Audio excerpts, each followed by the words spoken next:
ជំរាបសួរបងប្អូនបើសិកលាទាំងអស់គ្នាហើយខ្ញុំបង្ហាញលើពេញប្រកាសមកក្របបងប្អូនណា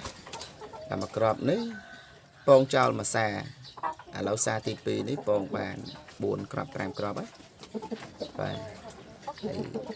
ដោយសារមានបងប្អូនសួររមេច្រើនតែខ្ញុំអត់មានតាមមេរៀងឡាយឲ្យបងប្អូនមើលចឹងបងប្អូនអាចមើលមកក្របនេះតែបិទតែកំពុងប្រកាសតែ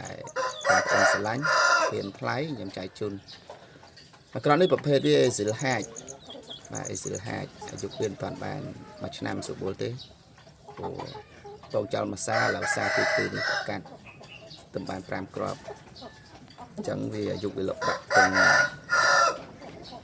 បាន8ខែ9ខែហ្នឹងបាទហើយគីឡូវាពេញពងសាទី2នេះគីឡូ20សេចក្ដី22ចាំសម្រាប់បងប្អូនស្រឡាញ់ចង់បានបាទប្រភេទនេះហើយពូជដូរហ្នឹងតំណងមកលេខទូរស័ព្ទខ្ញុំ07 24 25 30គុតបាទត្រូវថ្លៃខ្ញុំចែកជូន